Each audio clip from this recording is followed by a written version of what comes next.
비수도권의 코로나19 상황도 심상치 않습니다. 신규 확진자 규모가 닷새 만에 1,400명대로 떨어졌지만 안심할 수 없는 상황입니다. 또 전북에서는 오미크론 확진자가 발생한 뒤 오미크론 확진을 받는 사례가 잇따라 나와 방역당국에 비상이 걸렸습니다. 현장에 나가 있는 취재기자 연결합니다. 김민성 기자. 네, 전북 전주 화산체육관 선별진료소에 나와 있습니다. 네, 전북에서 오미크론 변이 확산세가 심상치 않다고요. 네, 그렇습니다. 먼저 부득이하지만 이해를 돕기 위해 전북발 오미크론 확진 이렇게 칭하겠습니다. 어제 0시 기준 관련 확진자 수는 모두 8명입니다. 이 밖에 역학적 연관성을 띤 코로나19 확진자도 31명 더 있어서 오미크론 확산 규모는 늘어날 가능성이 큽니다. 질병관리청이 낸 보도자료에는 오늘 0시 기준 오미크론 국내 감염자가 21명 늘어 88명이 됐다고 적혀 있는데요. 이 가운데 전북발 확진자가 몇 명 들어있는지 그 정확한 정보는 오늘 오후에 다시 발표될 예정입니다.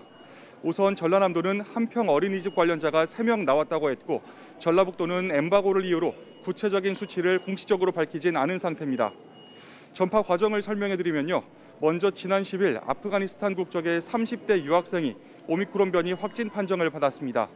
지난달 25일 이란에서 입국할 때는 음성 판정을 받았는데 이후 격리 해제 전 검사에서 확진됐습니다. 이 유학생은 완주에 사는 가족의 집에서 자가 격리 중이었습니다. 함께 지내던 가족 4명 중 3명이 이어서 오미크론에 감염됐고 가족 중 1명이 다니던 어린이집에서도 종사자 1명이 확진됐습니다. 이후 이 어린이집을 다니던 다른 원생 가족의 서울 가족 모임을 거쳐 전남 한평 어린이집으로까지 번져 3명이 오미크론 변이에 추가 확진됐습니다. 정리하면 전북 유학생을 시작으로 한 변이 감염이 유학생의 가족으로 이어진 뒤 전북 어린이집과 서울 가족 모임을 거쳐 전남 어린이집으로 퍼진 겁니다. 이와는 별도로 강원도에서도 처음으로 코로나19 오미크론 변이 바이러스 감염이 확인됐습니다. 다행히 지역 감염이 아니라 해외 입국 과정에서 발견된 오미크론 변이 확인 사례입니다. 강원도 방역당국은 지난 7일 아프리카 콩고에서 입국한 69살 남성 A씨가 어제 오미크론 변이 확진자로 확인됐다고 밝혔습니다.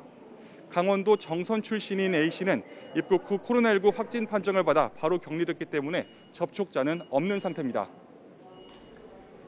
네, 이렇게 오미크론 확산 외에 비수도권 코로나19 확산세도 심상치 않은 거죠? 예, 그렇습니다. 1,600명대를 유지하던 비수도권 신규 확진자 규모는 닷새 만에 1,400명대 규모로 내려앉았습니다.